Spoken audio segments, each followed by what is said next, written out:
শুরু করিতেছি মহান আল্লাহর নামে, যিনি পরম করুণাময় এবং অত্যন্ত দয়ালু। এক আজব শিক্ষা ব্যবস্থার মধ্য দিয়ে আমরা যাচ্ছি। আজকে শুক্রবার নিজের বাড়িতে আসার পর সকালবেলায় এই যে এক পরিবারের সাথে আমার দেখা, পরিবারে আমার ডাইনে যাদেরকে দেখতেছেন, এই আমার মেয়ের বয়সী দুইটা মেয়ে, তারা গত 28 তারিখে দেখা গেল যে তারা বৃত্তি পেয়েছে। প্রাথমিক বৃত্তি পরীক্ষা যেটা হয়, এটাতে বৃত্তি পাইছে তারা। তারপর হচ্ছে কি মিষ্টি বিতরণ হয়েছে, সবই হয়েছে, সারা আত্মীয় স্বজন সবাই জানছে। এরপরে দেখা গেল যে না, এটা স্থগিত হওয়ার পরে 1 তারিখে সংশোধিত আবার আরেকটা বৃত্তি পরীক্ষার ফল প্রকাশিত হয়েছে।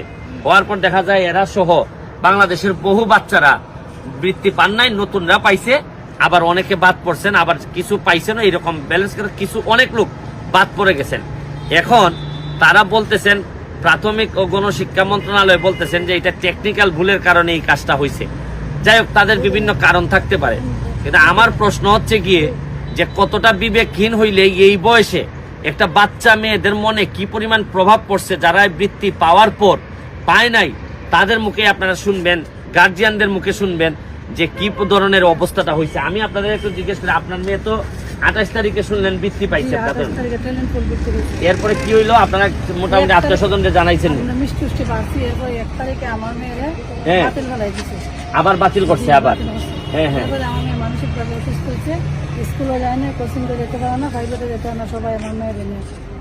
এটা তো সারা দেশে, শুধু তো আপনি না, আরো তো গার্জিয়ানদেরই অবস্থা হয়েছে।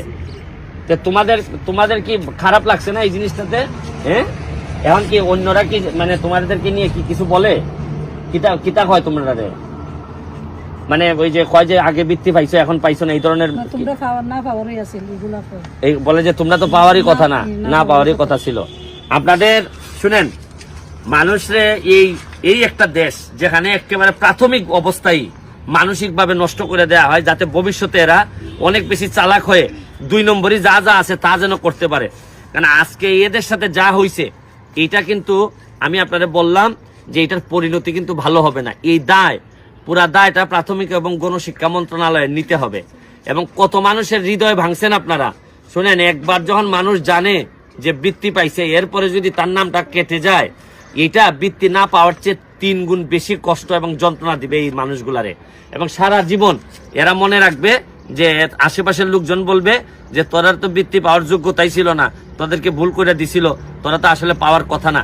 এই যে মনের উপরে প্রভাব বহু মানুষকে আগাইতে দিবে না। আমি সরকারের কাছে দাবি জানাবো যে আপনারা যারা এই পরীক্ষা দিছিল, এর মধ্যে ভুল করে যাদেরকে আপনারা রেজাল্ট দিছিলেন, বৃত্তি পাইছে, আমি মনে করি যে সংশোধিত রেজাল্টে যারা বাদ পড়ছে তাদেরকে আবার নিয়ে আইসা তাদেরকেও বৃত্তি দিতে হবে। কারণ একবার যেহেতু আপনারা ঘোষণা দিচ্ছেন, এই ঘোষণা দেওয়ার পর আপনারা কোনোভাবে এই দায় এড়াইতে পারেন না। আপনাদেরকে এই দায় নিতে হবে। শুধু দুঃখ প্রকাশ করলেই যে আমরা দুঃখ প্রকাশ করতেছি হবে না। সংশোধিত রেজাল্টে ফলাফলে যারা বাদ পড়ছে তাদেরকে বৃত্তি দিয়ে দিলে কি হয়? ধরেন তারা যোগ্যতা নাই, তারপরে যদি বৃত্তি পেয়ে যায়, এটলিস্ট যারা পরীক্ষা হলে বইছে তাদেরকে যদি বৃত্তি দেয়া হয়, আর যারা এমনি যোগ্যতার ভিত্তিতে মনে করলাম যে পাইছে, তাদেরকে অ্যাড করে যদি কিছু সংখ্যায় বেড়েও যায়, তাতে আপনাদের আপত্তিটা কোথায় ছিল? আমি সরকারের কাছে দাবি জানাচ্ছি যে সংশোধিত যেটা হয়েছে তাদের সাথে যারা বাদ পড়ছে তাদেরকে অ্যাড করে আরেকটা যোগ করে দিয়ে দেন। তাইলে এই বাচ্চাগুলা অনেকটুকু মনের কষ্ট থেকে বেঁচে যাবে। হয়তো আপনাদের কিছু টাকা বেশি যাবে, কিন্তু এই মানুষগুলা মনের কষ্ট থেকে বেঁচে যাবে।